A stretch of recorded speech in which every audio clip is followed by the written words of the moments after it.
Fala, companheiros e companheiras, eu sou o André. Eu sou o Juscelino.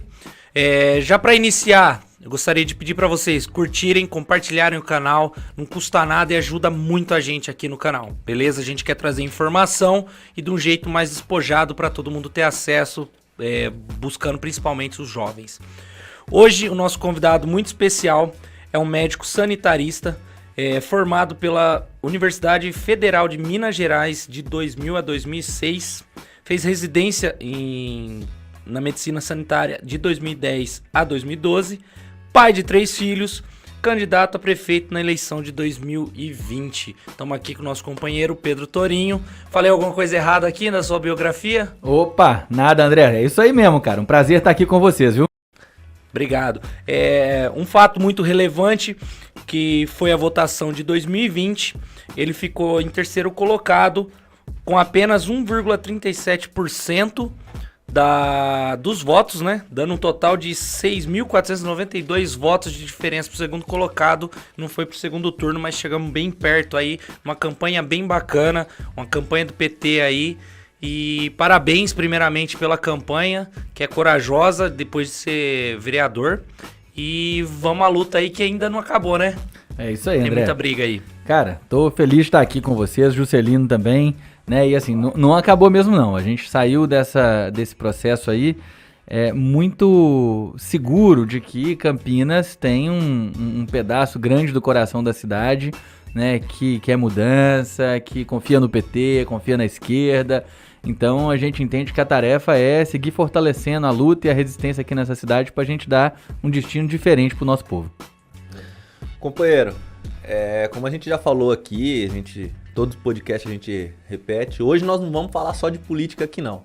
Então nós vamos colocar você em umas saias justas aí e a gente quer ver, saber mais informações aí do nosso companheiro aí de muitas datas, né? Acho que eu já posso chamar assim. Com certeza. Que a gente tá sempre junto aí nas lutas. Pedro Torinho. Então, a gente queria saber aí inicialmente, companheiro, quem é Pedro Torinho? Conta um pouquinho da sua história para nós, né? Aonde tudo começou, pra gente poder deslanchar o nosso papo aqui. Maravilha, camarada. Então, prazerão contar um pouquinho da minha vida aqui para você, pros companheiros que estão ouvindo o podcast, viu? Muito bacana ter um podcast para dialogar com os trabalhadores, com todo mundo que acompanha. Eu sou mineiro, né? Eu nasci em Belo Horizonte, em Minas Gerais, e cresci em Belo Horizonte, sou filho de um engenheiro civil, aliás. Legal. E de uma psicóloga, né? Depois, ao longo da minha vida, tem 2 irmãos, uma irmã mais velha e um irmão mais novo. Meu irmão mais novo, inclusive, é médico também, e minha irmã mais velha é fotógrafa. E cresci, né, numa família de classe média de Belo Horizonte. Sempre tive uma certa vocação, que eu não sei bem de onde veio, mas pro campo da esquerda mesmo. Eu quando adolescente, quando ali tava chegando a fase de decidir o que fazer de vestibular, eu decidi que eu queria ser médico sem fronteira, cara. Legal, que legal. Eu entrei na faculdade de medicina por causa disso, porque eu falei, não, vou fazer alguma coisa na minha vida pra, né, enfrentar a desigualdade e tal, fazer ajudar e, enfim, fazer da minha profissão uma forma de militância, até porque a minha família não tem tradição política nenhuma, né, não vem de uma família de militantes, de uma família, né, não tenho sequer parentes que tenham tido uma inserção política mínima que fosse. Então, o meu itinerário de aprendizado sobre a política foi todo construído no meu encontro com as organizações de luta, né? Então, naquele momento ali, o Médicos Sem Fronteira me parecia uma alternativa interessante para poder, né, dar vazão a uma vontade que eu sempre tive de mudar o mundo. E que segue sendo exatamente a mesma. Ela só foi ganhando outros contornos e outros desenhos na medida que eu fui amadurecendo a minha compreensão sobre as lutas, né? E entrei na faculdade de Medicina da UFMG, na Universidade Federal de Minas Gerais, né? Entrei com 18 anos e ali fui, então, tendo contato com o que é uma luta que até hoje eu diria que é o que acelera meu coração mesmo, quando eu falo que é a luta pelo direito à saúde, né? Entendendo a saúde como uma coisa muito ampla, né? Saúde é o resultado de um monte de coisas que pode acontecer na vida da gente, que se elas acontecem de um jeito legal, a gente vive bem e, portanto, tem saúde, e que se qualquer uma delas falha, a gente sofre e a gente não tem saúde, porque hoje a gente compreende que saúde justamente quando você não se encontra num estado de bem-estar, você vivencia constantemente algum tipo de sofrimento, seja de natureza social, psíquica, de natureza física, biológica. Então eu sou parte de um grupo de médicos, né, que já são há muitas décadas já compreenderam que não dá pra você falar de saúde só entendendo a saúde como é que o corpo do sujeito tá ali, se tá infeccionado, se não tá, se tá furado, se não tá, se tá... A gente entende que é um negócio que vai muito além, né? E felizmente esse modo de pensar a saúde vem ganhando muito território, muito terreno na discussão da medicina e das outras profissões da área da saúde já há um bom tempo. E aí, então nessa construção profissional eu me envolvi com o movimento estudantil na área de medicina lá na UFMG também, né, e acabei então aprendendo muito sobre o que foi a luta histórica da construção do SUS, como é que o SUS brotou no Brasil a partir de um contexto em que não existia saúde pública no país, né, e aí a gente realmente inventa uma proposta de saúde pública para o país na década de 80, né, acho que Campinas teve um papel nessa construção, inclusive, isso não é a minha história de chegada aqui, passa por isso, né? E eu tomei a decisão de que ao invés de eu ser médico sem fronteira, de eu necessariamente ter que ir para outro lugar do mundo para poder garantir saúde para o povo, fazer as lutas que eu queria, eu ia ser o médico do SUS, porque era isso que a gente precisava, era isso que o Brasil precisava, né? A minha vocação poderia ser plenamente realizada bem ali do lado da minha casa, do lado, né? Então me formei inspirado nesse espírito. Eu fui trabalhar no norte da Bahia, no litoral norte da Bahia, num distrito da cidade de Camaçari, um distrito rural da cidade de Camaçari. Meu primeiro emprego foi ali, meu primeiro emprego como médico, né? E ali eu era o único médico de uma comunidade, né? Aprendi muita coisa, vivi muita coisa, fiz muita luta social ali também, né? Depois desse período eu com a minha companheira, então já havia encontrado ela, a Ellen, a minha companheira, né? Nós já estamos juntos há 14 anos, ela é mãe dos meus 3 filhos. E ela também é militante, a gente se encontrou na luta social, fazendo movimento, né? Então nosso relacionamento é um relacionamento atravessado por um ideal comum de sociedade, de transformação. A gente decidiu ir trabalhar no sertão de Minas Gerais, nós fomos para o sertão de Minas, para uma área no extremo norte de Minas Gerais, trabalhamos um período curto ali, mas foi uma experiência ali sim. Qual cidade nesse Cidade de Pirapora. Pirapora, legal. Pirapora. E a gente trabalhava na periferia da cidade de Pirapora, né, perto do Rio São Francisco, área de Caatinga, né, muito, muito quente, muito pobre. E a gente então, depois de mais ou menos 2 anos nessa vivência, a gente decidiu que a gente precisava estudar mais, né, aprofundar mais nossa formação, tanto técnica enquanto médicos, como militantes mesmo. E aí a gente olhou para o mapa e falou onde que é o lugar onde tem uma militância social importante, onde tem um SUS que é um SUS potente, onde tem uma universidade que tem gente que vai saber contribuir para a nossa formação. Campinas. Sério? Vocês escolheram Campinas assim? Foi desse jeito. O Unicamp é um grande polo na questão de saúde, né? Foi desse jeito.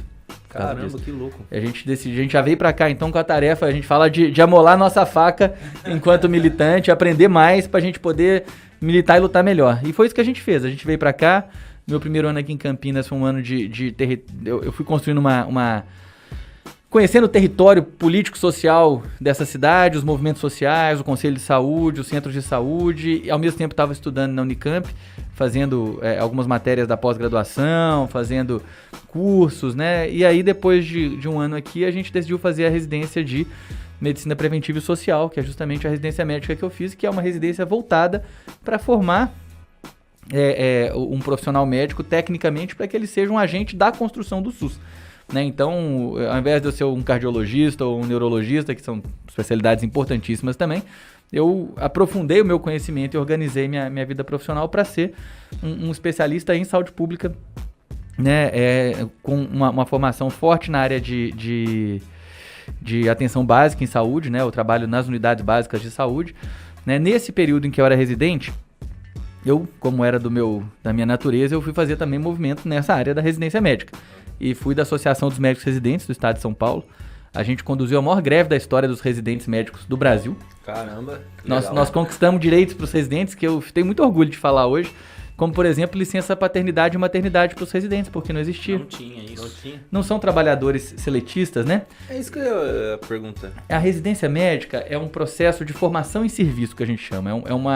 É um misto de trabalho com aprendizado. O cara, ele tá... Mas não é um estágio também. Não é um estágio. O cara é médico formado. médico formado, com responsabilidade pelos atos que realiza, mas ele está num serviço em que ele tem uma supervisão que orienta esses atos, né, de uma maneira intensiva ali, né, e ajuda o médico a tomar a decisão e ao mesmo tempo aprender. Tem uma parte teórica, uma parte prática, tem uma bolsa de estudos que o médico recebe, né, e no mundo inteiro isso é considerado o padrão ouro da formação médica, porque a medicina é um ofício que é o seguinte, né, não tem não tem tanto essa coisa de você fez, acabou, tá pronto e o trabalho continua ali montado, não é uma construção física que você faz, é um objeto do encontro. É você que tá com um problema que chega para mim. E cada pessoa nova que chega é um desafio novo que chega. Então tem essa coisa de saber tomar a decisão na hora certa, de interpretar e ler melhor como é que as coisas acontecem. Você abre uma pessoa para fazer uma cirurgia, a mesma coisa, tem que saber o que você vai encontrar ali, nós não somos todos iguais por dentro, né? Então a gente fez ali, a gente conquistou a licença paternidade, a licença maternidade, 23% de aumento, eu nunca vou esquecer disso, na Bolsa dos Residentes. Quem era o ministro da Educação na época, porque isso fica vinculado ao MEC, era o tal de Fernando Haddad. E nós estávamos fazendo greve, fazendo luta com o Haddad, pressionando o Haddad para o Haddad abrir a mão e ajudar a gente. Né? Quanto tempo de greve? Foram 31 dias. 31 dias. Quase que nem vocês. A greve foram 31 dias. E bem expressiva pelas conquistas, foi muito expressiva. Nós teve episódio da gente fechar a Paulista inteira lá, né? E foi muito interessante porque é uma categoria que não tem essa tradição, né? Uhum. Mas era de fato um contexto em que o pessoal tava com uma defasagem de direitos bolsa muito, muito longa. E aí, depois desse processo, eu acabei sendo eleito Conselheiro Nacional de Saúde também, né? Representando os pós-graduandos, os residentes, mestrandos, doutorandos, no Conselho Nacional de Saúde. Tive lá 2 anos, então, como Conselheiro Nacional de Saúde, fazendo essa representação junto do Conselho, dialogando com os movimentos sociais que são representados no Conselho, com a CUT, que tem uma representação no Conselho Nacional, com o movimento negro, o movimento LGBTQIA+, com a Igreja Católica, que tem representação da CNBB. O Conselho Nacional de Saúde é um grande fórum de diálogo entre várias partes da sociedade brasileira, né? O empresariado tem espaço lá. E aí foi um processo muito importante para o meu aprendizado. Eu já tinha vivido a experiência de ser conselheiro de saúde lá em Camaçari, mas local, municipal, né? E aí essa vivência toda acabou culminando num amadurecimento político que fez com que em 2012 eu me lançasse aqui, fosse convidado e chamasse. Foi a primeira candidatura? Foi a primeira candidatura.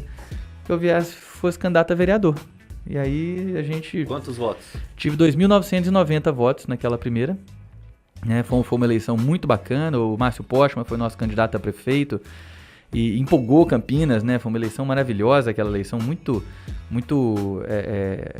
vamos dizer, de muita renovação programática, né? Eu fiquei encantado com aquele processo, né? Tinha muita esperança de que o Márcio seria nosso prefeito naquela eleição e fiz aquela campanha com esse brilho no olho ali. Eu acho que isso ajudou a gente a ganhar mesmo de primeira ali. Tinha um apoio forte da militância do SUS e de outros movimentos sociais da cidade também, né? Então, e tinha então gente em todos os cantos da cidade ajudando a gente a construir aquela vitória daquele mandato, né? E a partir daí, aí foi luta atrás de luta mesmo. Aí a segunda, quantos votos você teve? A segunda foram 7.001 votos. 7.001. Caramba. Foi, a gente mais do que dobrou a votação e... É sinal de um bom mandato, né? Sinal de um mandato participativo, né? Isso aí. Fruto de um bom trabalho, né? Foi. E aí depois... Você teve quantos votos como candidato a prefeito? Que daí foi já agora em 2020, né? 2020, foi isso mesmo. Foi 2012, depois 2016 e agora 2020. Aí foram 96.905 votos. Se não me engano, é isso mesmo, né? Isso mesmo. Esses números aqui, ó. Amigo, esses números a gente tatua no coração, esses números, né, velho? Não tem jeito, pô. Você tem noção que é 96 mil pessoas sair de casa pra ir lá e falar, vou votar nesse cara? Olha, o maior jogo de futebol que eu já fui na vida tinha 92 mil pagantes e eu não conseguia nem sentar dentro do estádio do Mineirão lá, que eu fui com Atlético e Corinthians, 3-2 pro Galo. Já pegou o gancho Foi aquele que o Marcelinho Carioca fez um gol quase do meio de campo. Marcelinho era fogo, né? Fez um gol, lembra desse gol? Um golaço. E eu tava lá e tive a triste infelicidade de ver aquele gol ao vivo no meu time. Mas depois nós viramos. Virou o jogo. E então eu fico imaginando, é muita gente. Eu não tenho, assim, me emocionou muito, me deixou muito impactado imaginar o que significa a gente movimentar tantas pessoas em favor de uma um projeto comum, né? De um projeto conjunto. E particularmente numa condição de muita disparidade de recursos, né? A gente escolheu um pouco tarde a candidatura, Sim. né? Eu até julho de 2020 eu era pré-candidato a vereador, até julho. Eu era pré-candidato a vereador, a reeleição como vereador, né? E aí o PT decide, que seria o meu nome, e a gente então teve um tempo curto para se organizar, para montar um programa que fosse condizente com os desafios da cidade e montar uma campanha, né? Mas foi muito bem sucedido, eu tenho muito orgulho do que a gente construiu junto. Nós vamos voltar a falar de campanha aqui e já deixar os parabéns para você aí. Pra Foi todos muito nós, né? fácil fazer uma campanha para você, já deixo isso aqui muito claro, porque, cara, você tem uma coisa natural, assim, um carisma, um jogo de cintura, uma conversa. Eu lembro que eu falei com você que o meu cunhado tirou uma foto, postou nos stories, e ele que nem apreço pela esquerda tem, então você consegue cativar, motivar as pessoas, cara, é muito simples. Mas vamos lá. Você sempre sonhou ser médico desde criança? Como que foi esse lance aí de virar médico, pai engenheiro, mãe psicóloga? Cara. E aí, você médico, você nunca quis ser jogador de futebol, aquela coisa de ilusão de criança? Nada querer não é poder, né? Querer, meu amigo, quem não, né? Mas aí faltou um pouco de talento, talvez. Mas não, eu não queria ser médico desde sempre, não, cara. Eu passei por vários caminhos na vida sobre o que eu queria fazer, né? Eu acho que eu fui muito influenciado pela minha irmã, que desejou ser médica por um tempo, depois acabou seguindo outros rumos. E aí teve essa escolha mesmo da Medicina Sem Fronteira como um caminho, né? Tinha várias janelas abertas, mas a que pareceu mais interessante era ser médico sem fronteira. Então a escolha de ser médico veio junto com a escolha de ser médico sem fronteira. Não era tipo, eu quero ser médico de alguma maneira e aí médico sem fronteira unir o útil ao agradável, não. Então você queria ser médico para ajudar as pessoas. Sim. Então foi isso. Não foi foi aquela questão de vocação, porque eu gosto disso, eu gosto daquilo. Não, eu quero ajudar as pessoas e a melhor maneira que eu encontrei é sendo médico. Foi exatamente isso. Aí depois o vestibular para você foi tranquilo. Olha, você vem do ensino público, privado? Não, eu vim do ensino privado. Eu vim do ensino privado. Não foi tranquilo, porque eu tive que estudar pra caramba, né? Eu reconheço o privilégio que foi ter estudado numa escola privada, que me permitiu, né, tá com uma excelente qualidade de ensino e ter tempo para me dedicar para isso também, né? Não tava naquele momento ali tendo que trabalhar, feito tantos trabalhadores brasileiros que tem que dividir essas tarefas todas, né? E aí passei no vestibular, passei na minha primeira tentativa, né? E entrei na Universidade Federal de Minas Gerais, que era lá na cidade onde eu morava. Passou logo de cara. Passei logo de cara. E Torinho, você é atleticano, é isso? Com certeza, atleticano, cara. Galo mineiro. Time de futebol é um negócio que é meio hereditário, né? Eu aprendi com meu pai, desde pequenininho, meu pai é atleticano. Te levava no estádio. Me levava no Mineirão, entendeu? Vi meu time ganhar do Flamengo muitas vezes. Já tá soltando a farpinha aí. Mas esse ano não vai ver, viu? Esse ano já viu uma vez, mas eu acho que já ficou por ali. Mas eu nem vi perder. Minha primeira lembrança do futebol foi na Copa União de 87, em que o Galo perdeu pro Flamengo na semifinal. Não foi bom. Eu não vou nem entrar nessa discussão. Campeonato Brasileiro de 87. Pra não cair. Santista. Estamos lá na beira da zona da degola que tá triste esse ano. O Santos é complicado, é um time de altos e baixos, assim, que não dá pra mensurar. Né? Aí ele surge um Neymar, ganha tudo. Aí daqui a pouco ele volta a rastejar. Aí daqui a pouco surge outro cara, ganha tudo de novo. É muito louco. Mas esse é o problema e a vantagem do Santos, né? É vantagem porque a base traz muita coisa nova e ele se renova muito, muito fácil. Mas o problema e quando a base não renovar? Quando não tiver base? Se abandonar o trabalho de base, né? Acabou. Eu espero que o Santos nunca abandone, porque o Santos rendeu pro Brasil vários craques nos últimos 20 anos, cara. Tá entre talvez um dos 3 times que mais ofereceu craque pro futebol brasileiro nos últimos 20 anos. Não, a base do Santos é boa. É uma coisa histórica, eu acho que não vai conseguir. Espero que não nos falte. Cair, eu também acho e esse ano espero que a gente tem muito time ruim pra cair aí. Tem muito time ruim. Tem sim. Fica tranquilo que tá a força. Assim como tem gente fazendo força pra ser campeão, tem gente fazendo força pra cair pra Série B. É impressionante. Tá uma competição de uma briga de facão grande. Doutor, e como é que foi aí sua infância? Foi uma infância muito legal? Você teve, cara, eu tenho pais maravilhosos que são pessoas muito amorosas, muito queridas. Até hoje são meus grandes parceiros em tudo que eu fizer, tudo que eu faço, né? A gente tem divergências tremendas a respeito de visão de mundo e tudo mais, mas se tem uma coisa que eu tenho que reconhecer é o carinho, o amor que eles têm por mim, pelos meus irmãos, porque é isso, ó, Pedro, meu pai, por exemplo, não sou petista, mas essa é a sua escolha, então eu venho aqui fazer campanha com você. Ai, Isso que eu ia perguntar, como que foi o coração do paizão quando você é candidato a prefeito? Vieram fazer campanha, ó, desde a campanha de vereador, eles vieram, a minha mãe ganhou voto adoidado, fez campanha de rua, entendeu? A minha mãe tem uma orientação política, eu diria, mais progressista nesse sentido, meu pai é um pouco mais conservador, mas os dois, feito eu disse, sempre foram muito parceiros mesmo, é gente que entende que o papel de ser pai, de ser mãe é ajudar os filhos a construir seus sonhos, sua trajetória, que não são eles que mandam, não são eles que escolhem. Né, eu tenho muito a agradecer a sorte que eu tive de nascer com meu pai e com minha mãe, sabe? Nascer do meu pai e da minha mãe, né? Assim como meus irmãos também, que são super parceiros. E aí você passa isso hoje pros seus filhos, como que é? Como que é a sua rotina hoje, Pedro? Como Rapaz, pai, como... que rotina. 3 é difícil, eu tenho um, eu já fico descabelado. Eu também, eu tenho 2. E são 3 filhos e 3 empregos, né, cara? E mais a luta política. Eu sou professor da PUC, sou servidor público municipal, né? E sou plantonista também de um hospital na urgência e emergência lá em Piracicaba. Então, aí tem meus 3 meninos. Esse aprendizado a respeito dos meus filhos, dos meus pais para os meus filhos, eu espero ter a chance de acertar como eles acertaram nessas questões, né? A gente sempre quer repetir os acertos, né? E eu espero que eu consiga garantir para os meus filhos essa autonomia, essa liberdade, essa certeza de que tem amor, que é pra valer e que não tem fronteira, né?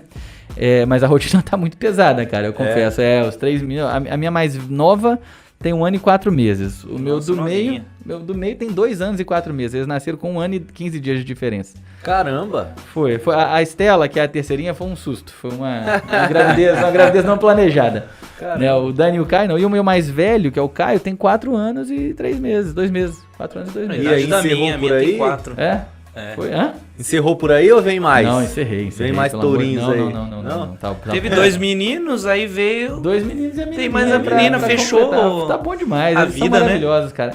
A verdade é que eles são, vocês são pais, você sabe, são uma alegria, é um negócio bom coisa demais, mais maravilhosa que a gente tem. É uma coisa que mexe com a gente, é uma Agora, coisa muito vocês louca. Vocês dois vão só com um, Eu tenho 2. Ah, você tem eu 2. tenho uma Vou ficar menina num só, de... pelo amor de Deus. Eu tenho uma menina de 12 anos, vai fazer já, e agora o meu menino vai fazer 1 ano. Você teve esse intervalo aí. Entendi. Tive um intervalo. Eu acho que ter irmão é bom demais, viu? Você pode se preparar aí. Olha que interessante, eu sou filho único, minha esposa é filha única. Ô, louco, então Então você não pode deixar não ser tem- filha única, tem que fazer mais um pelo menos. Mas ó, vou falar uma coisa pra você.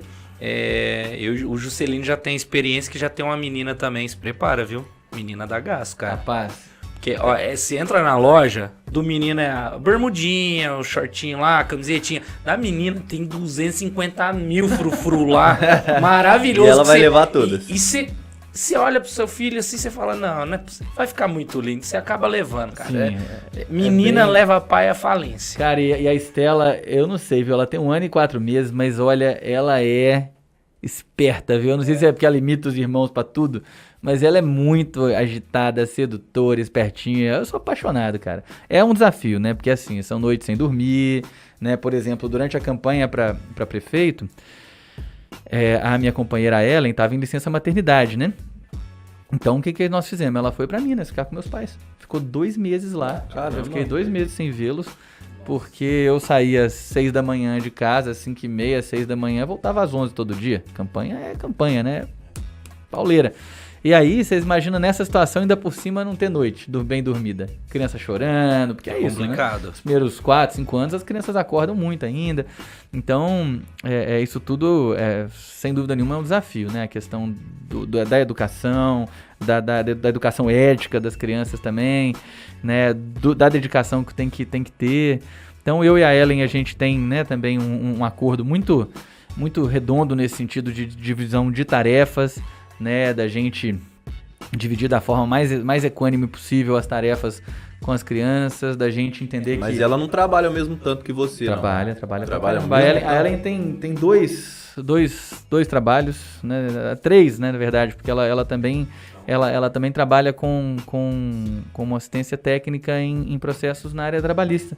Ela é para sindicatos, dos sindicatos metalúrgicos. Ela trabalha lá, né, como assistente técnica, advogando, vamos dizer, como médica, em favor dos trabalhadores, né? Legal. Do lado dos trabalhadores. Os laudos, pareceres a Isso, favor do ela trabalhou no Sereste um tempo, né, também. Ela foi médica do Sereste, então a Ellen tem essa pegada, esse gosto pela saúde do trabalhador, né? Que inclusive a gente fala saúde do trabalhador e faz questão de falar porque tem uma concepção aí da diferença entre a saúde ocupacional, saúde do trabalhador, Sim. né? E a Ellen é da saúde do trabalhador. Ela entende que tem uma série de tarefas também militantes, de transformação e de luta para permitir um contexto de trabalho. Porque, infelizmente, tem médicos e médicos, né? Claro. Existem essa diferença. A gente, no movimento sindical, a gente aprende muito essas coisas. Que existe um médico que está ali para defender a empresa a qualquer custo, né? E tem um médico que está ali para defender a saúde, de fato, né? Que é o que tem que ser feito, né? E, infelizmente, a gente ainda galga a passos curtos nesses... porque eu vou entrar no próximo tema, mas eu queria saber um pouco mais da sua juventude aí, como é que foi? Se era mais tranquilo, era o cara da festinha, era o cara... Como que era essa questão aí? Mas aí depois vou pesar um pouquinho mais o clima aqui pra... Cara, eu sempre fui um moleque de muita facilidade de fazer amigos, né? Nunca fui mais baladeiro de todos, assim. Acho que eu tinha uma coisa muito forte na minha vida. Eu tive algumas experiências familiares, não com meu pai e minha mãe, felizmente, mas com parentes que faleceram precocemente por causa de abuso de drogas, de álcool, o irmão do meu pai, né? Então eu tive uma vivência familiar. Meu avô morreu muito jovem por causa de cigarro, infartou com 45 anos e morreu. Nossa. Então eu tinha um certo trauma dessas questões, né? Muito forte. Então eu era... dos amigos, dos colegas, eu saía com todo mundo, fazia tudo, mas eu era o que não bebia, por exemplo. Era o mais consciente do rolê. Eu era o que não bebia, entendeu? Eu era o que dirigia, era o cara... Foi isso antes de eu aprender a dirigir. Eu tô falando quando eu era adolescente mesmo, 16 anos, molecada, né? Às vezes quando saía já tomava umas e tal.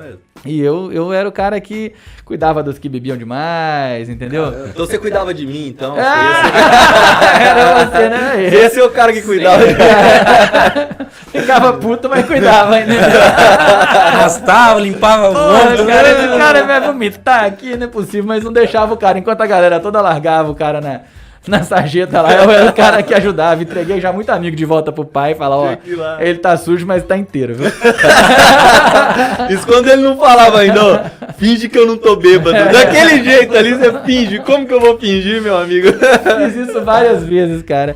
Então, eu era isso, cara, né? Eu sempre fazia de tudo e tal. Não era só estudo, não foi a minha pegada, não era só estudar e tal, entendeu? Gostava na escola muito. Você era bom aluno, assim? Isso, bom aluno. Nunca tive problema nenhum na escola, com nada, passava de ano bem, tinha as matérias que eu era ótimo, as que eu não era tão bom, mas assim, isso aí sempre foi tranquilo, entendeu? Sempre legal. foi tranquilo, sempre fiz com tranquilidade. E hoje você bebe, toma uma cervejinha? Tomo. Quando eu fiquei mais velho, eu aprendi a fazer aprendeu, isso de forma prazerosa e controlada, né? Com certeza. Aí, beleza, aí eu sempre gosto de fazer a pergunta, você gostava mais qual estilo, assim, de música, balada? Rapaz, que você balada, fazia, boate, né? tinha muito, naquela época tinha assim, ou era axé, ou era balada tipo música internacional, assim, né? Eu ia mais nessas baladas de música internacional do que na do axé, até porque eu ficava de birra com minha irmã, porque ela era axézeira total, entendeu? De dançar então e tinha um certo despeito ali, assim, dela nas axé, pegando geral lá, beijando. Você tinha aquele ciúminho ali. Eu tinha uma birra, cara, era engraçado. Isso nos anos 90, né? Eu tinha uma birra por causa disso, cara. Depois eu aprendi até a gostar, fui morar na Bahia e tudo. Né? Mas era isso, era balada, as festinhas e tal, entendeu? Mas não era... E hoje você é mais contido, família... Mas hoje eu tenho... Esse negócio de ter filho não quer dizer muita coisa, assim, pra algumas pessoas. Vamos pra aquela, né? Você tem tempo de fazer alguma coisa? De ir numa festinha, Três fazer... empregos, Se eu puder levar meus filhos pra festinha, eu vou, entendeu? Bom, eu vou. Festa de criança, pode ser. Basicamente, hoje você sai pra um restaurante, você já pesquisa. tem kids? Cara, pra gente conseguir Com jantar certeza, em e é o paz? seguinte, né? Restaurante, tem que, se for eu e a Ellen, por exemplo, é quando meus pais estão aqui visitando. Ah, legal. Senão, não tem jeito, porque eu não tenho pai e mãe aqui em Campinas, né? Sim. Nem ela, a Ellen é de Brasília. Nossa, de Nossa, Brasil. A Ellen é de Brasília, a gente se conheceu no movimento estudantil, então, né, nós dois escolhemos vir pra Campinas sem ter raiz prévia aqui. E a gente se apaixonou pela cidade, ficou, né? O objetivo inicial não era exatamente mudar pra cá e construir nossa vida aqui. Era vir estudar, aprender e talvez voltar pra onde a gente tinha se constituído, mas acabamos decidindo ficar. E então, assim, isso é pauleira, cara. Não ter a tal da rede de apoio familiar Complicado. com esse tanto de filho. Com o dia que você ficar bravo com sua sogra, né? Achar que agradece, cara. A melhor coisa do mundo é ter sua sogra com os defeitos e qualidades que ela tem ali pertinho pra poder cuidar do seu filho junto. Entendeu? Não, mas minha sogra é gente boa. O cara se defendeu. Não, tem que sogra também. É isso. Não dá, vai que ela tá assistindo aí, né, de repente. Né? Não, mas é engraçado que a minha sogra me trata bem, melhor do que a filha dela. Sim. Isso é incrível. Ela me trata muito bem. Tem dessas Então, assim, coisas eu não aí. tenho que reclamar. Não tem uma vírgula pra falar mal da minha sogra. Olha aí, todo mundo já Vai que tá assistindo, né? Mas, então, beleza, Pedro. Seguindo aqui com a nossa caminhada, vamos pesar um pouquinho mais o ambiente. Não, vamos né? lá. Vamos falar agora dos negacionistas aí de plantão, né? Nossa, Começou.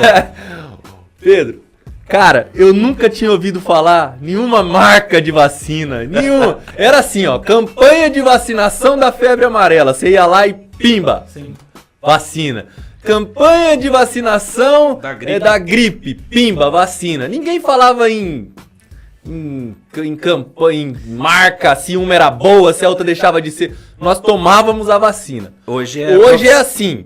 Os caras têm que escrever um negócio bem grande assim. Você não tem o direito de escolher a vacina. A vacina é a vacina. Cara, explica pra nós isso daí. Eu acho que o André... É a nova profissão do século XXI, né? Sommelier de vacina. Sommelier de O que tá Pelo acontecendo, amor de Deus. Pedro? O que tá acontecendo? Cara, assim, acho que a gente vamos contextualizar esse negócio, né? Primeiro assim, é porque esse negócio da Covid é um problema com o qual a gente não lidava com nada parecido no mundo há 100 anos, né? Há 100 anos. A gente tinha outras doenças terríveis também, vale dizer, que continuam matando muito, que são doenças que acometem populações negligenciadas, né? Malária, né? Doenças como esquistossomose e tal, mas um problema que fosse global, da humanidade inteira, mais ou menos parecido, feito a Covid, tinha 100 anos que a gente não enfrentava igual, pelo menos desde que a gente erradicou a varíola na década de 70, 70, 80, nada parecido, com vacina, aliás, que nós erradicamos a varíola, né? Então, o fato é que a Covid pegou uma geração inteira de pessoas que nunca tinha tido que se preocupar de verdade com a saúde dessa maneira, né? Que, por exemplo, todo mundo aqui vivenciou o que é a pandemia do HIV. Mas o HIV, muito rapidamente, a gente entendeu quais eram as medidas de proteção, desenvolveu tratamentos, né? E hoje, embora ainda mate muita gente, é uma doença que a gente tem mais ou menos uma sensação de algum controle. E a Covid não, né? A Covid... Qualquer um de nós pode estar, porque ela, inclusive, ela tem manifestação assintomática, né? Então, a gente pode se contaminar nos contatos mais banais e tal, e morre muita gente mesmo, né, cara? Você vê que já no Brasil vai bater 600 mil aí nos próximos dias, 600 mil mortes, não tem precedente de uma doença que mate tão rápido tanta gente. Então, acho que a primeira coisa é essa, que teve um olhar muito forte, o mundo inteiro paralisou, né? Lockdown em vários lugares do mundo. Mas, ao mesmo tempo, a gente tem que pôr a coisa também em perspectiva. Nós estamos num momento da história da humanidade que tem uma transição de poder entre as nações. Uhum. Nós aqui do Ocidente, né? Nós não, né? Eles do Ocidente, a gente é da periferia do Ocidente, mas a Europa, os Estados Unidos estão há 200 anos como os reis do mundo. Sim. Mas agora a Ásia está ganhando força, e está ganhando força a olhos vistos com a Índia, com a China. E o que aconteceu na Covid foi o seguinte, o Ocidente, de alguma maneira, tem uma bagagem tecnológica muito forte, tinha a expectativa de alguma forma, ser o salvador da pátria e de apresentar e comercializar e lucrar com as soluções para a Covid, em todas as suas dimensões, especialmente no campo das vacinas. E a China, que é uma potência indiscutível, uma potência tecnológica, cultural, social, né, e que é um país que vive um regime de um partido comunista, né, uma economia de mercado gerenciada pelo Estado. A segunda maior empreiteira da China, não sei se vocês viram isso, foi objeto de uma intervenção estatal essa semana. que praticamente nacionalizou a empresa, é a maior nacionalização de uma empresa dos últimos 170 anos do mundo. É mesmo? É um negócio gigante. Não acompanhei. Evergrande. Preciso me É atualizar uma empreiteira, aí. ela tem múltiplos braços aí e tal, né? E o fato é que ela entrou numa crise e tal, estava devendo 300 bilhões de dólares. Ah, então tem motivo também. Tem motivo. E aí foi nacionalizada porque ela era... Não, uma empresa, né, tinha motivo. Ela ia Vai dar o quebrar. calote assim, Isso, né? isso. Não é bem assim, Não é porque nacionalizou. Não, o fato é assim.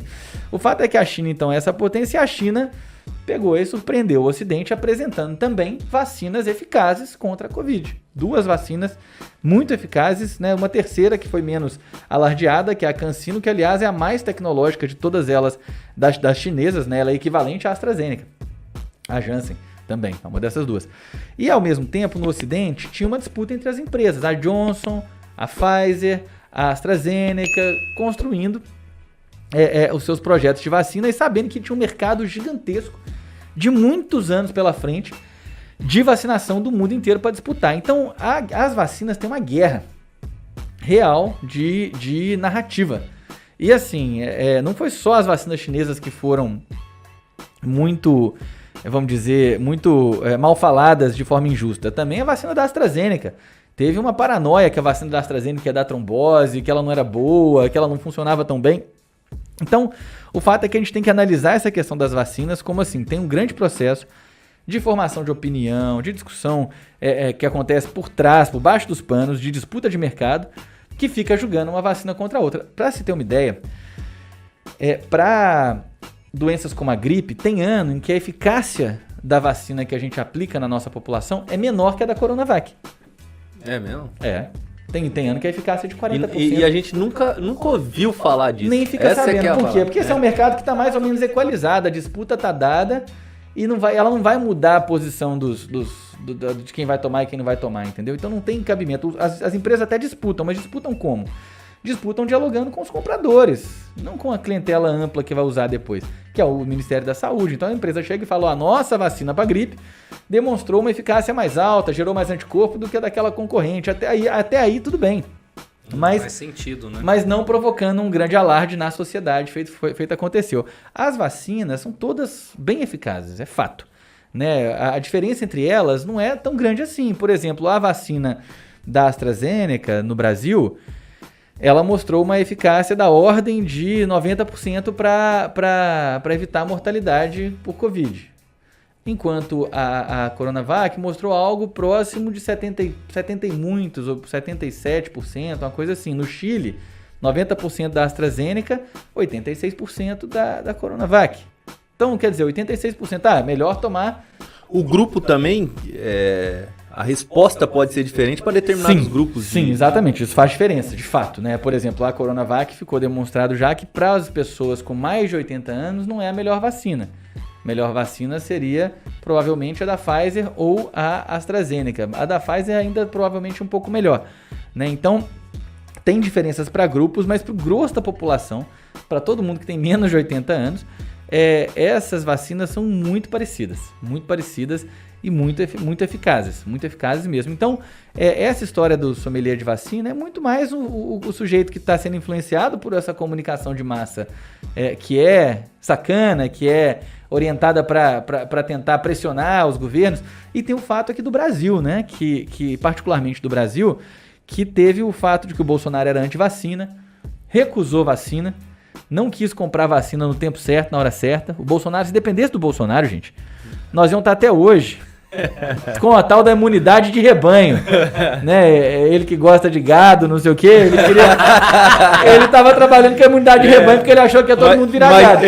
Mas ele só não sabia que gado era só uma parte, né? Pois é. Só uma parte que votou nele, a outra parte, né? Não era gado. Então não estava protegido, né? Então, assim, o lance é que teve essa disputa do Bolsonaro com o Dória. Se não tivesse sido a ação do Butantan, né? E não é do Dória, do Butantan, que é um instituto que tem 110 anos de existência e que é um patrimônio do povo. E que o Dória tentou privatizar, né? Já estava. Não fosse a Covid, gente, o Dória ia ter privatizado. Já estava privatizado. Loucura isso, né? Parar pra pensar. Mas assim, então o Butantan fez essa parceria importante lá com a empresa chinesa e acelerou o desenvolvimento da vacina, do acesso da vacina no Brasil. Aliás, a pesquisa que foi feita no Brasil aqui, da qual eu fui um dos voluntários, eu fui uma das pessoas que foi testada, eu, aliás, tomei placebo, né? Metade tomava vacinas, metade tomava placebo, sem saber o que cada um tomou. Eu fiquei sabendo em janeiro. 6 meses depois de eu ter tomado a vacina, eu descobri que eu não tinha tomado a vacina. Entendeu? Teve que tomar outra agulhada. Tive que tomar mais 2. Mas o fato é que se eles não tivessem feito isso, não teria acelerado o processo, tanto o acesso às vacinas, quanto o processo de compra, de aquisição de vacinas no Brasil. Então o Butantan dá para dizer que tem um papel central por ter pressionado o governo do Bolsonaro a adquirir mais vacina. Mas o estrago já foi feito, né? O estrago de caluniar a Coronavac, as vacinas chinesas, né? De falar que não presta, que é uma baita de uma mentira, entendeu? Então, basta ver o Chile, por exemplo. O Chile é um país que vacinou 90% com Coronavac, 90%. E a taxa de infecção por Covid no Chile, depois que chegou num percentual satisfatório de mais de 80% da população vacinada, fez... Caiu, acabou. Com o Coronavac, foi lá para baixo mesmo. Você olha o gráfico do Chile, é uma coisa linda. Né? Eles agora estão dando dose de reforço para a população, né? E o fato é que estamos vendo ali o exemplo da eficácia da vacina. Claro que a gente não pode colocar a questão de lucratividade numa merda dessa, né, que aconteceu aí, né, uma tragédia. Mas vamos lá. O Brasil, além de tudo, ainda exportou vacina, ainda gerou emprego, ainda conseguiu sair por cima, né, na América Latina, se falando aí, devido a um instituto que seria privatizado se não tivesse acontecido a tragédia que aconteceu. Exatamente. Então, é só para aquelas pessoas que ficam falando, ai, tomei Pfizer, ai, tomei Janssen, ai, olha por cima, que vacina você tomou? Entendeu? Então, eu acho a coisa mais idiota do mundo, gente. Nós tomamos a vacina. Sim, até porque o anticorpo é igual, que todo mundo faz, viu? Então... Inclusive, quando eu tomei a vacina, que foi a AstraZeneca, eu coloquei o celular em cima aqui do braço e ele caiu. Não tem imã. Não colou. Olha lá, hein? Se fosse Coronavac, colava. Coronavac, eu acho que eu vou encostar aqui. Cara, imagina o nível do absurdo, cara. É um absurdo, né? Tem chip chinês dentro. Cara, pra acreditar numa coisa dessa... Assim, eu leigo na área da saúde, imagino que todo ano a gente tem uma brutal campanha de vacinação de um monte de coisa. Sim. No Brasil a gente vacina contra muitas doenças. É mais fácil você criar uma doença para colocar um chip ou simplesmente colocar na vacina que já tem. Não faz o menor sentido essa teoria da haja chip pequeno esse pra você colocar numa vacina, passar pela luz da agulha e ainda servir pra alguma coisa. Isso é um delírio que é ficção científica. É muito louco. Elevado ao extremo, tipo ruim. Entendeu? De tipo ruim. Entendeu? Louco. Porque não tem cabimento. Olha, eu falo com vocês assim, super curto ciência, estudo pra caramba, um monte de coisa. E assim, nós não temos hoje tecnologia na área da saúde para poder injetar nanorobôs no corpo das pessoas e que seriam aplicáveis numa vacina, por exemplo, e eles terem qualquer impacto. Não existe isso não, isso é delírio mesmo, é fantasia e tem a ver mesmo com essa coisa que eu falei, essa coisa geopolítica, da disputa, né, do destino da humanidade, da coisa de uma certa nova Guerra Fria que está se formando, que tinha o Trump muito forte nessa narrativa e que como ele tinha aqui um poodle aqui no Brasil chamado Jair Bolsonaro, né, é verdade, o Bolsonaro era praticamente um cachorrinho de estimação do Donald Trump, né, que é uma vergonha, o cara se elege como se ele fosse nacionalista, mas na verdade é um cara submisso, né, que contrapõe os interesses do Brasil. O interesse do Brasil era o quê? Era ter negociado vacina com Deus e o mundo. Ah, a Índia está desenvolvendo vacina? Vamos lá. A China está desenvolvendo vacina? Quero comprar. Em 2009, nós tivemos a epidemia do H1N1, né? Eu peguei H1N1 tratando gente com H1N1 naquela época. Né? Eu estava na linha de frente daquela epidemia também, que era uma doença que matava muito menos do que a Covid, infinitamente menos, e que se disseminou muito. E o Brasil, naquele ano, assim que começaram a se desenvolver as vacinas para H1N1, o Brasil comprou vacina de 5 ou 6 fornecedores diferentes, sem querer saber de onde era, quem era, sabe? Só tinha que ter certeza que funcionava. E a gente foi o país que vacinou mais rápido, contra H1N1 do planeta. Nós vacinamos 90 milhões de pessoas em 3 meses contra H1N1. Né? Nós tivemos uma campanha de vacinação acelerada e protegemos nossa população. E a gente não sabia qual que eram as marcas de vacina. Nunca. Nem qual que era a eficácia ou deixava de ser eficaz. Certamente tinha eficácia diferente entre as diferentes marcas compradas, mas todas passavam pelo critério estabelecido, que no caso da Covid, o que é o critério estabelecido? Prevenção de mais de 50% dos casos de apresentação sintomática é o primeiro critério que a Organização Mundial da Saúde colocou. Diminuição de mais de 50% das mortes, outro critério que a Organização Mundial da Saúde colocou. Todas, sem exceção, as vacinas que nós estamos usando hoje preenchem esses critérios, tanto é que são todas elas hoje aceitas pela Organização Mundial de Saúde como vacinas a serem distribuídas contra a Covid. Então a OMS, né, que é uma entidade multilateral, internacional, etc., ela já aprovou a vacina da Pfizer, a da AstraZeneca, a da Sinopharm, que é a vacina de uma empresa chinesa que é parecida com a Coronavac, aqui no Brasil nós não temos, mas na Argentina tem, a Coronavac, a vacina da Janssen, deixa eu ver se tem mais alguma que eu estou esquecendo. Eu não lembro se ela aprovou a CanSino, que é uma marca chinesa que faz uma vacina de vetor viral igual a da Janssen. Mas ela já aprovou pelo menos essas todas aqui que eu estou falando, para serem distribuídas naquele sistema de cooperação, né, que é o COVAX Facility, que é um sistema da Organização Mundial de Saúde para tentar disponibilizar a dose de vacina para o mundo todo. O Brasil mesmo já recebeu algum bocadinho de dose por essa cooperação, apesar do Bolsonaro não querer entrar nessa cooperação na época que foi apresentada, né? Ele podia escolher se ele ia querer de 10% a 50% da população coberta com vacinas dessa cooperação. Ele escolheu por 10%. Caralho.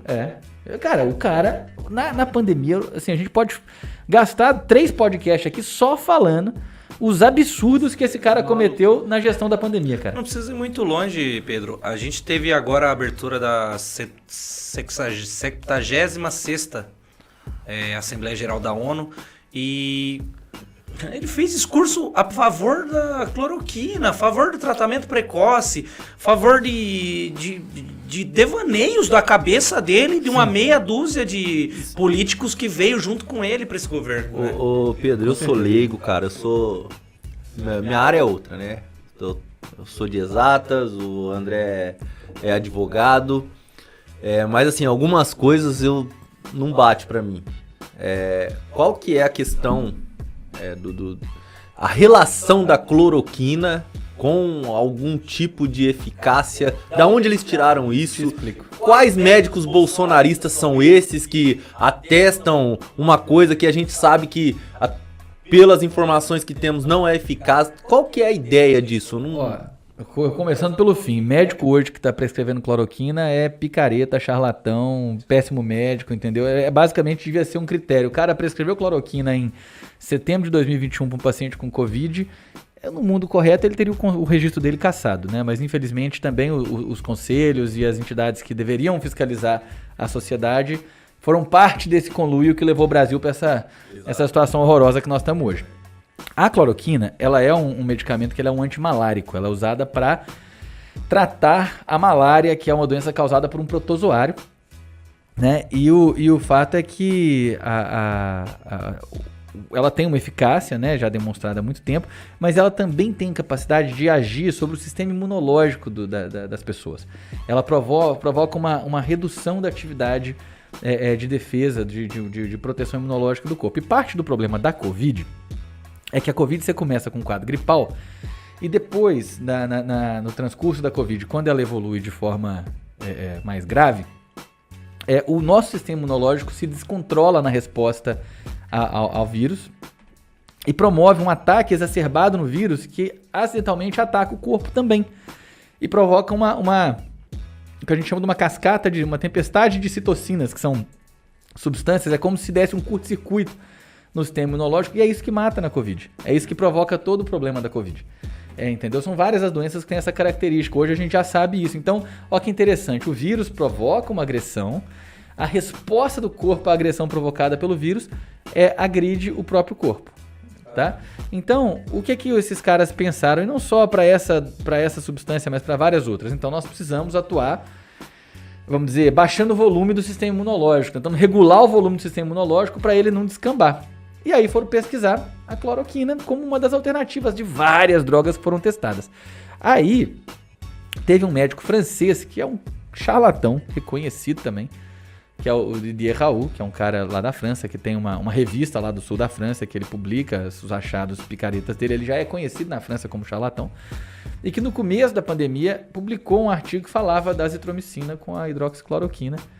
E publicou com um grupo pequeno de pacientes. Isso é uma das características que sempre que tem um estudo sobre medicamento, você tem que abrir o olho quando você vê, porque quando o estudo é pequeno, ele não necessariamente se aplica a grupos amplos, porque pode ter um viés ali, uma sorte, uma coincidência. Apliquei nos 20 pacientes, mas a Covid é uma doença que mata 1, 2%. Às vezes você colocou 20 pessoas, quanto que é 1% disso aí? É 0.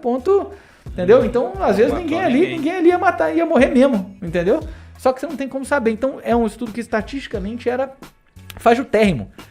E aí, esse estudo foi imediatamente transformado numa verdade.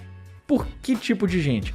Por picaretas, feito o Bolsonaro, feito o Trump, que não queriam que a pandemia impactasse a sua agenda política, econômica, que não queriam mudar suas políticas no caso de desmonte de política pública, feito é o caso do Bolsonaro com o SUS. Bolsonaro é um cara que estava destruindo o SUS com o Mandetta lá.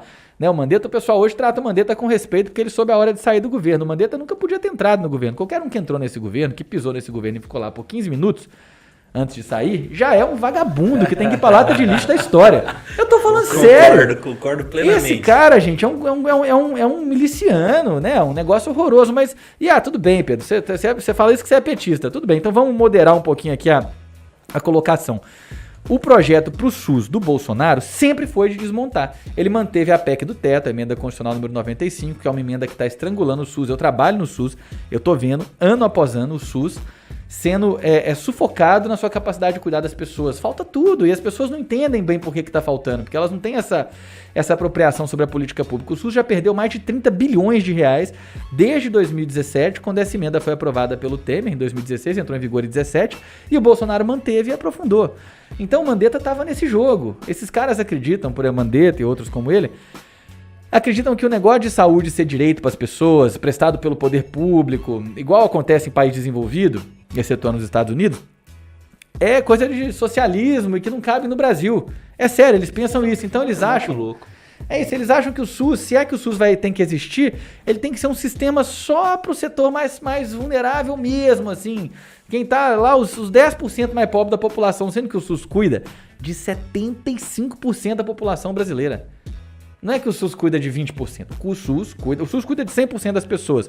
Né? Se a gente está aqui comendo um pãozinho agora, é porque a vigilância sanitária inspecionou a fábrica de farinha, inspecionou a fábrica de presunto, e isso é o SUS, e a gente pode comer tranquilo aqui, não é o presunto e a farinha estragada, porque o SUS fiscalizou. Mas para além disso, tem a coisa de médico, de tratar, de doença, e o SUS é o único tratamento, a única oferta de assistência à saúde de 75% da população brasileira.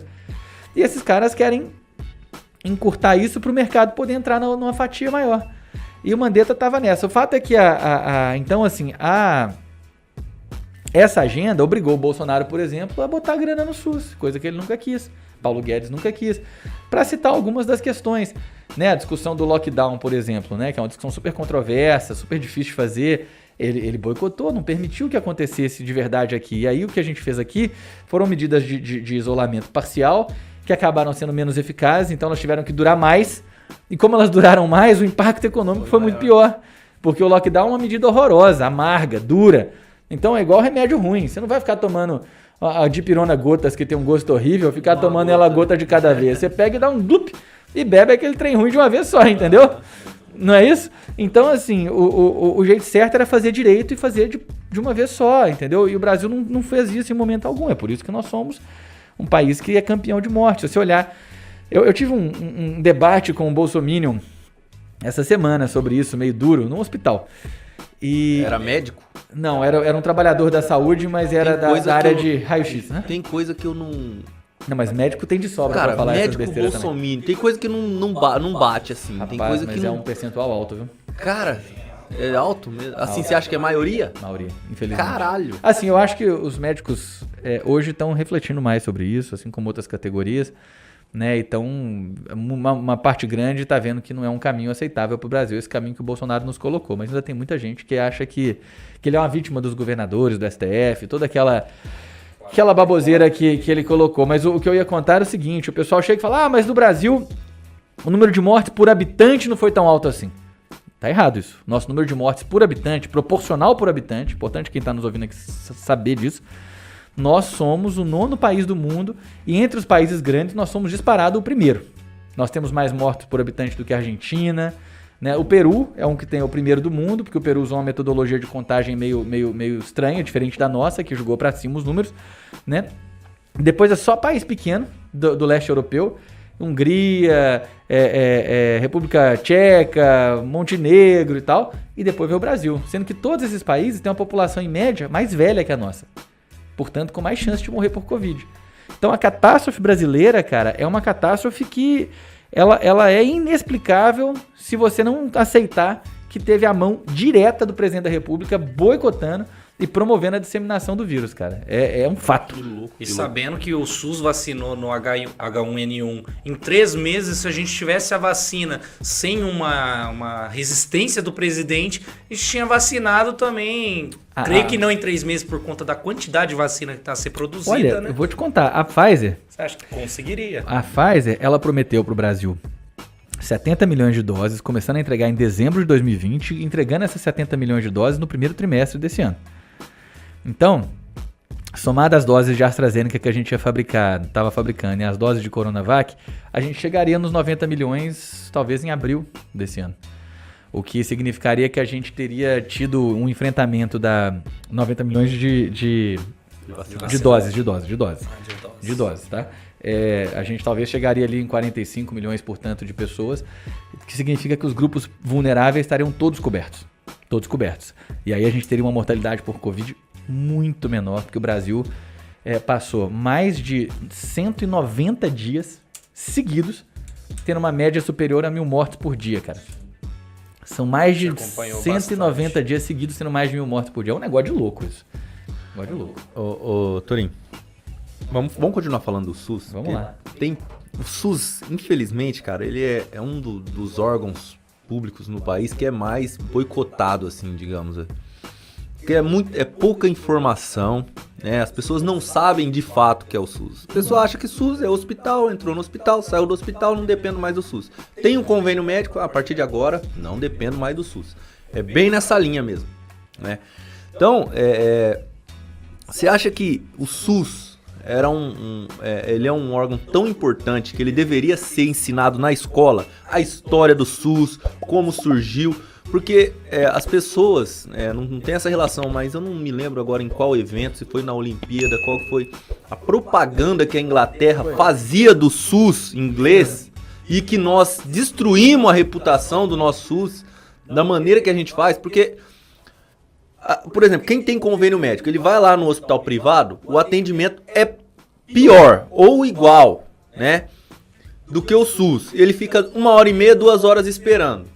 Ele não sai bravo, porque é privado, eu tenho convênio, não sei o que e tal. Aí, ele vai ser atendido no SUS, que o grau de atendimento é muito mais complexo, a quantidade de pessoas é muito maior, aquele vucu-vucu correria. Tem maus profissionais também? Tem, igual todo lugar, não é no SUS, não é ali no convênio ou em outro lugar que não vai, né, que é a rede privada aí de saúde. Tem em todos os lugares, mas aí tem um tal de Gabriel Monteiro, que é um vereador lá do Rio de Janeiro, um vacilão lá que vive indo nos hospitais, né, pegando, né, profissional aqui e ali, fazendo vídeos, editando, colocando na internet, para tentar manipular a população a odiar o SUS, né? Como que a gente poderia tratar esse assunto? Como que você acha que a gente poderia mudar esse assunto? Porque eu acho que é um assunto que a gente tem que conversar mais, temos que explicar mais pro trabalhador, pra nossa população, o que é esse instrumento que a gente não sabe que a gente tem na mão. É assim, é engraçado isso, né? Se você perguntar para 10 brasileiros se eles gostariam de ter saúde garantida para eles, sem ter que desembolsar, sem ter que pagar um plano que compromete um valor alto do salário e tudo mais, eu acho que certamente 9 de cada 10 vão dizer que sim. o desejo de ter saúde de qualidade está sempre entre um dos 3 principais desejos do brasileiro em qualquer pesquisa, junto com ter casa própria, sabe? Junto com algumas coisas, assim, tá ali no topo. Mas o fato é que você não faz um omelete sem quebrar uns ovos, né? Saúde é caro. Saúde é caro porque é um setor que é intensivo em mão de obra, tem que ter equipamentos especializados, tem todo um complexo industrial de alta sofisticação que está envolvido com a saúde, né? Então, fazer um sistema público de saúde de verdade, que cuida bem das pessoas, público ou privado, é sempre caro. E o SUS, ele sofre, desde o dia que ele foi criado, de uma resistência profunda mesmo, de setores da sociedade que enxergam que saúde é negócio. Que se você tem mais, você compra igual um carro. Se você tem mais grana, compra um carro zero, bacana. Se você não tem tanta grana, compra um carro usado, mais velhinho. E se você não tem grana nenhuma, vai de busão. Essa é a lógica do mercado, do mercado do transporte, para falar de uma questão. Só que saúde, cara, é o seguinte, você não ter assistência à saúde nenhuma, significa você morrer, você ficar sequelado, você ter prejuízos de uma dimensão muito mais profunda, né? Então, tem essa galera que resiste a entender que nem todos os bens são iguais para poder ser colocados no mercado da mesma maneira. Tem bens que tem que ter um tratamento diferenciado porque eles são bens que são indispensáveis para todo mundo, porque eles compõem a cesta básica do que é ser um cidadão de verdade. E essa galera, então, eles sempre atuaram muito forte no Congresso, nos espaços de governo, para disputar a grana pública mesmo, evitar que o SUS tivesse mais gastos. Por exemplo, em Campinas, né, que é uma cidade que tem uma saúde pública vigorosa, embora cheia de problemas. A gente gasta mais ou menos R$ 3,40 por habitante por dia para cuidar da saúde das pessoas. R$ 3,40. R$ 3,40. Então quer dizer que um cara que tem que tomar... Nós temos 1.300.000 habitantes. 1.250.000 habitantes. Então, assim, para cada uma dessas pessoas, né, ela tem ali somando os recursos federais, estaduais e municipais que vem para o SUS, somando tudo, vai dar R$ 3,40 para cada um por dia. Quer dizer que o cara que está na UTI, que gasta mais ou menos R$4.000 uma diária de UTI, caríssimo. Ele, por estar na UTI, significa que outras 1.000 pessoas dessa cidade não podem ter nenhum paracetamol para tomar, porque não tem dinheiro para dar o paracetamol para ele aquele dia. Entendeu? Então, o fato é que a gente tem um problema grave no SUS, que é essa falta de grana, que realmente faz com que seja muito difícil manter os serviços da maneira como se gostaria, né? O SUS ele é um negócio incrível. Ele é diretamente responsável pela redução de mortalidade infantil, pelo aumento da expectativa de vida no Brasil, pela maior parte dos tratamentos de transplantes, por exemplo, pelos tratamentos de hemodiálise, pelos tratamentos de quimioterapia, que são tratamentos caríssimos. Um transplante de fígado custa R$40 mil por baixo. Que louco. Tem aparelho de marca-passos, que às vezes eu boto meus pacientes para usar, um cardioversor desfibrilador implantável, que custa 20, 30 mil, um aparelho. Né? E o SUS paga tudo isso. 99% dos casos é o SUS que paga. Mesmo quando o cara tem convênio, porque os convênios têm contrato que falam não tá na cobertura. Exatamente. Aí você vai para onde? Alguns tipos de muitos tratamentos caros, né? Isso. Por exemplo, acredito que seja do câncer, né? O tratamento é feito todo na rede do SUS. Uma parte grande. Hoje em dia teve lutas para que o setor privado também banque algumas partes do tratamento oncológico, mas o grosso dos tratamentos oncológicos de câncer no Brasil são feitos pelo SUS. Então, assim, tô colocando isso tudo por quê? Porque é isso, acho que a gente precisa mesmo, acho que a pandemia ela nos dá essa oportunidade, enquanto povo mesmo, de refletir e falar, e aí, nós queremos saúde pública ou nós não queremos saúde para todo mundo? Porque o povo está assistindo o SUS ir para as cucuias e a gente, de certa forma, não viu nada acontecer, entendeu? Não viu nada acontecer. As pessoas protestarem, as pessoas estão enterrando seus mortos por doenças evitáveis, por problemas evitáveis, mortos nas filas. Então a gente precisa fazer disso uma agenda política, cara, que é falar assim, gente, olha o que foi a pandemia, olha a importância que o SUS tem, olha o que significa a vacinação, olha o que pode ser um sistema bom e nós vamos ter que dar um jeito de viabilizar isso daqui pra frente, porque se não fizermos isso, esses setores que vivem falando mal do SUS, que só sabem mostrar a parte ruim, que não mostra o paciente que chega lá no centro de saúde comigo, deprimido, hipertenso, diabético, e que sai lá do centro de saúde com tratamento de diabetes, tratamento de hipertensão, um exame de ponta feito no pé dele, um medicamento bacana para tratar a depressão dele, com tudo isso redondinho, isso eles não mostram. Mas se a gente não fizer, então, uma discussão pública sobre o SUS de forma mais aberta, se todo o setor progressista, os setores que têm compromisso com a vida, não colocar isso no coração das suas bandeiras políticas, eu tenho a preocupação de que o SUS vai continuar sendo um sistema muito frágil no Brasil. O setor privado em saúde no Brasil, ele cuida de mais ou menos 1/4 da população. E ele tem 1,5 vezes o recurso que o SUS tem, para cuidar de 1/4. Caramba. Nossa. Entendeu? Então, assim, ou a gente faz esse enfrentamento de falar que tem que financiar melhor, tem que gerir melhor, tem que estruturar melhor o SUS como um todo, isso tem que virar prioridade nacional pra gente poder ter orgulho e botar o SUS na abertura dos nossos eventos aqui, igual os ingleses fizeram lá. Imagina, né, gente? Eu fico pensando na Inglaterra, é o berço do capitalismo. País ultraliberal. País que, assim, que se tem um país que você pode falar, esse é capitalista raiz, é a Inglaterra. E, no entanto, lá a saúde lá é um sistema público estatizado. E ninguém mexe. E ninguém mexe. A Ninguém Margaret ganha Thatcher... campanha lá falando que vai privatizar Imagina, o a SUS. Margaret Thatcher era a maior liberal, neoliberal, queria destruir tudo quanto era de direito público. Ela tentou mexer no sistema público de saúde, foi derrotada. Não deixaram nenhum dos conservadores que governou a Inglaterra conseguiu mexer no NHS, que é o sistema de saúde inglês, né? O National Health System. É um sistema bacana pra caramba, lógico, mais bem financiado que o SUS. Tem como comparar, a Inglaterra é um país mais rico também. Mas o fato é que, assim, vendo essas experiências, né? Pega outro país rico, Canadá, país rico pra caramba também. Sistema todo público, sabe? O povo lá, e se vai tentar mexer, de novo, vai tentar mexer. Teve uma eleição no Canadá para eleger o canadense do século, no final do século XX, não sei se no começo desse século. Sabe quem ganhou? O cara que batalhou durante sei lá quantos anos e implantou o sistema público de saúde no Canadá. Que louco. Entendeu? O porta-voz dessa agenda da saúde como um direito foi eleito o canadense do século. Enquanto aqui estão tentando desconstruir Oswaldo Cruz, estão tentando desconstruir Paulo Freire, que educa. Sim. E assim, é uma evolução de cultura de que a saúde não é uma commodity, né? Não é uma mercadoria. Gente, saúde não é brincadeira. Deixar de saúde é como você falou. Você deixa uma pessoa que tem até pensando de uma forma capitalista, um potencial de produção... Sim. Zerar por cada um problema que a pessoa teve. Então, assim, até burrice dos capitalistas. Tem estatística na saúde pública, chama anos de vida saudáveis perdidos por adoecimento evitável. Eu não conhecia, mas deve ser A maravilhoso. gente estuda isso desse jeito. Bacana, cara. Entendeu? A gente consegue quantificar quantos anos de gente saudável trabalhando uma sociedade perdeu porque ela não cuidou bem dos seus. Entendeu?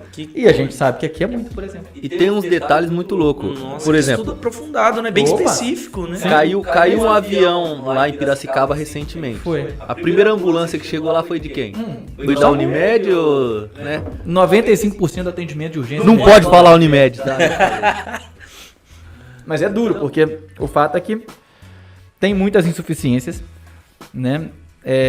Tem uma insegurança por parte de muita gente e a gente precisa dialogar com isso também, né? Não é só glorificar o sistema, mas entender que o sistema precisa melhorar, porque é a qualidade na assistência que dá legitimidade para o sistema. Que louco. Exatamente. Às vezes eu fico abismado com isso, né? Como que tem um amigo nosso aqui que fala que o mundo é rachado em 50-50. São 50% de pessoas boas e a outra 50% de pessoas ruins. É uma estatística que ele fez, assim, baseado no que ele pensa de visão de mundo. Então ele fala assim, que a tendência do mundo vai de acordo com a liderança. Então, se você tem uma liderança boa, a tendência é que seja um pouco melhor. Se você tem uma liderança ruim, a tendência é... Então, como que a pessoa ela tem a capacidade de jogar contra ela mesma, tá? Para poder simplesmente não deixar aquelas pessoas menos favorecidas progredir de alguma maneira. Mas, Torinho, a gente tá encaminhando pro final já. Eu sei que você é um cara que tem uma agenda super apertada, como você já falou aqui. São 3 empregos, mais a agenda em casa com o filho. A gente tinha muito mais assunto para falar com você. A gente espera que você volte outras vezes, tá? Cara, só responde mais algumas perguntas pra gente aí, que é tipo assim... É candidato, não é candidato, vai ser candidato a deputado, como que tá a sua visão, como você vai encaminhar isso daí, pra gente saber como que nós vamos lidar daqui pra frente, né? Vamos ter o Torinho lá como deputado, não vamos, né? Volta depois como nosso prefeito aqui de Campinas, e aí como é que a gente tem essa visão aí? Como que você tá enxergando tudo isso aí daqui pra frente? Vamos lá, então. Seguinte. E no mais, fica à vontade, viu? Não, beleza. Assim, ó. O que acontece, Juscelino? A gente entende que o que a gente acumulou, né, nesses 8 anos e particularmente no passado é um patrimônio que não é meu, ele é um patrimônio da esquerda dessa cidade. E é um patrimônio que tem que ser cuidado coletivamente pela esquerda dessa cidade, né? O que a gente acumulou de programa, o que a gente acumulou de espaço político, né? Não é uma tarefa fácil a gente conseguir fazer a disputa da cidade, do horizonte, do destino da cidade, com chances reais de vencer. E eu acho que foi isso que nós tivemos ano passado, né? Então, a primeira coisa que eu penso é que a gente... eu quero dialogar com todos os segmentos dessa cidade, entender de que maneira a gente vai tratar isso, de que maneira a gente vai fortalecer isso, porque, diferentemente de 2020, agora nós temos tempo, nós temos condições, nós temos uma lista de tarefas que a gente pode cumprir para essa cidade, para a gente poder mudar essa cidade. Se me perguntar assim, o que te faz ter brilho no olho?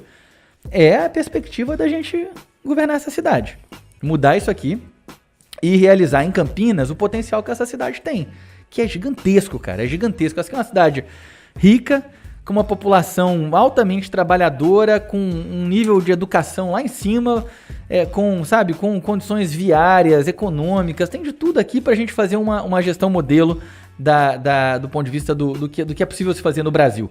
Né? Por exemplo, nós estamos falando do SUS aqui, você não imagina o tanto que eu já sonhei em poder, né, gerir esse sistema público de saúde aqui para que ele realize o potencial que ele tem de cuidar das pessoas. Até porque é o seguinte, eu não contei isso aqui quando eu estava falando da minha trajetória, mas uma das coisas que foi me trazendo para perto do PT foram as experiências do PT nos municípios. Quando nos municípios a gente via prefeituras potentes que pegavam o SUS e revolucionavam o SUS. Campinas foi uma dessas no começo dos anos 2000, na gestão Toninho Zalene.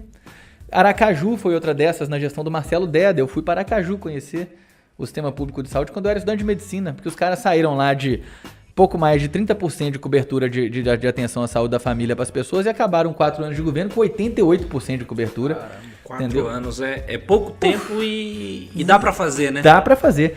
Então... a vontade, cara, é da gente seguir disputando o rumo dessa cidade, sim.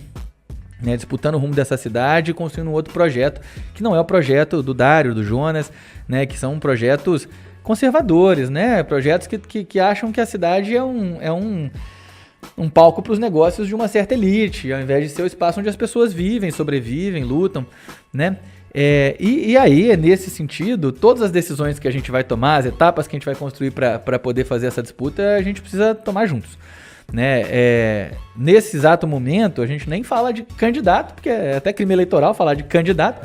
Tem uma perspectiva de uma pré-candidatura de deputado federal em construção, porque a gente entende que outra tarefa fundamental desse momento é a gente construir outro projeto para o país, né? Porque o projeto que governa o Brasil hoje é esse projeto horroroso que a gente está falando, e nós temos aí o campo progressista, o PT, os outros partidos do campo da esquerda, todo mundo convergindo para o nome do Lula, né? Que é um nome que retomou seus direitos políticos, está fazendo muita discussão com toda a sociedade, rodando o Brasil, conversando com todo mundo e tentando devolver a gente para um caminho da democracia, para um caminho da gente olhar para o futuro com perspectiva real de desenvolvimento, de justiça, né? Coisa que o Bolsonaro nem fala. Essas palavras não estão no vocabulário desse cara, justiça, oportunidade, nada disso. É uma loucura. As palavras que ele usa são sempre palavras de ódio, de desmonte, de desconstrução. Então, essa tarefa, ela tá, né, do que eu vou fazer ano que vem, ela tá intimamente vinculada a tentar colocar o que a gente puder colocar de melhor para ajudar nessa superação do bolsonarismo, né? Então, se for isso que o campo da esquerda aqui quiser que eu faça, vai ser isso que eu vou fazer para valer. Estamos nessa discussão, entendeu? E estamos nessa discussão sempre com esse pressuposto de que o tesão maior é mudar Campinas. Então, pode ter certeza que qualquer passo que eu, porventura, venha a dar, ele tá olhando lá pra frente no destino de Campinas. Na pré-candidatura, você vai pra Lespe ou você vai lá pro Congresso? Federal. Federal. Federal. Entendi. Discutir um pouquinho com o Dudu Bananinha lá. Então, né? Se ele entrar, né? Ele não vai. Nós não vai deixar. O São Bananinha- Paulo não vai o fazer Bananinha isso. vai- gente. acho que Aquele talvez cara ele lá- seja na Não, papuda. o cara é fora de órbita. Falou que o prefeito da cidade mais capitalista É um acho que do marxista. mundo é marxista. E os Estados Unidos está à beira do comunismo. Eu fiquei impressionado com um negócio desse. Mas ele é um fanático ideológico. É muito doido isso, porque os caras falavam disso do PT, que foi um governo avançado, mas moderado. E aí agora nós temos um grupo de fanáticos ideológicos, extremistas de direita. Maluco. E eles não são tratados como tal, eles são fanáticos, enlouquecidos mesmo, cara. Deixa eu te fazer uma pergunta. Eu sempre me reflito. Você acha que eles têm coragem de dar esse golpe aí que eles alegam Com fazer? certeza, Assim, se eles tiverem condições de fazer isso, eles vão. Mas eu acho que assim, vontade eles têm. Eles não têm coragem, porque eles não têm maioria. É isso. Nem entre eles. É isso. Nem na ala militar o Bolsonaro não tem maioria. A hora Eu acho que que é isso que não permite ele É dar o só golpe. isso, é só A isso. hora que E aí tiver ele- alguém que banque esse golpe, como uma ala militar, alguma coisa do tipo, que banque esse golpe dele, ele cai pra dentro. eu tenho acho- certeza. Mas ele não tem condição de fazer. Se eu fosse um deputado, eu desafiaria ele a fazer isso. Porque ele fica falando, mas não tem cunhão, não consegue fazer porque ele não é unanimidade. Todo mundo acha que ele é unanimidade no exército, na jeito marinha, né? Não, esquece, não é. Ele tem gente lá que não converge com o que ele fala. Eu acho que essa é a questão. O que impede o Bolsonaro de se tornar um autoritário, um ditador, é só a contraposição dos setores populares e das instituições. Então, se as instituições, o STF, o Congresso, o próprio Exército, se elas fraquejarem, se elas bobearem, ele passa por cima. Eu não tenho dúvida disso. E se o povo bobear, passa por cima também. Então, por isso mesmo que eu acho que a gente tem que estar nas ruas pedindo o impeachment desse cara a cada segundo para ele não sair das cordas. Se der para fazer o impeachment, ele vai pro impeachment. Temos que tirar esse genocida. Mas se não der, ele tem que ficar nas cordas, porque se ele sai das cordas, ele é um perigo. Torinho, faça suas considerações finais aí, fica à vontade, fala o que você quiser. O podcast é seu, espero que você volte novamente. E o Fit aqui tá à disposição. Antes de você dar suas palavras finais, quem chegou até aqui, não esquece do like, de curtir, de compartilhar, tá? Esse podcast acho que foi extremamente informativo para todo mundo com relação à questão da saúde. Agradeço muito a presença sua aqui. E aí fica com as palavras E finais. nas suas considerações aí, só coloca pra gente quem você gostaria de ver aqui falando com a gente aí, vê se você consegue lembrar alguma figura que você acha necessária e importante estar aqui Maravilha. com a gente. Sim, ó, quero primeiro agradecer a vocês pelo convite aqui. Maior prazer fazer esse papo, um papo gostoso de fazer. Acho que quem assistir vai gostar muito também. Né? É muito importante esse podcast. A gente tá dialogando, comunicando com as pessoas. Tô à disposição para voltar aqui quantas vezes vocês convidarem, porque gostei muito do papo. Né? Acho que a gente tem que estar fazendo essa discussão franca para as pessoas saberem que o momento que nós estamos vivendo no Brasil não é brincadeira e exige mesmo diálogo, transparência, né, para a gente poder estar preparado para enfrentar o que está acontecendo e o que está por vir, que não vai ser moleza, né, esses próximos meses aí, porque o Bolsonaro realmente não vai cair com graça, ele vai cair com violência, que é o que é da natureza dele. Eu acho que é muito importante debater o destino econômico desse país, o que é o pós-Bolsonaro, sabe? A gente não pode... A gente vai fazer uma frente ampla para derrotar o cara, mas nós não podemos trocar o Bolsonaro por um Bolsonaro de terno e gravata, de sapatênis, um Bolsonaro, né, alguém que mantém o programa do Paulo Guedes, que é uma das raízes da inflação, da miséria. Quando eu penso nisso, tem o Guilherme Melo, que é professor da Unicamp, é um cara que tá discutindo com o PT, é o coordenador do programa econômico, né, do coletivo de economistas do PT hoje, e que é um cara muito legal e que ele fala muito bem, ele é um cara que talvez seja um bom papo para fazer aqui, pra gente pensar o dia seguinte, né? Acho que você pediu uma sugestão, eu sei que o Postman já veio aqui. Já está convidado o Guilherme Melo. Já tá? Eu tô fazendo tá aqui agora. E o Torinho vai fazer a ponte pra gente chegar nele. Combinado. Acho que ele vai ser um prazer. Ele é um cara que mora aqui em Campinas, né? Um cara muito 10 e acho que é uma boa sugestão, né? E é isso, eu quero agradecer a vocês, foi um prazerão, André, Juscelino, bom demais esse papo aqui. Valeu, né? obrigado. Quando o Galo derrotar o Flamengo na Libertadores, você pode me ligar que se você precisar de um calmante, eu te passo um calmante. Espera que eu vou ligar, mas vai ser em outro contexto. Quem será que vai estar nervoso, hein? Valeu. Valeu, gente. Valeu, pessoal. Até mais.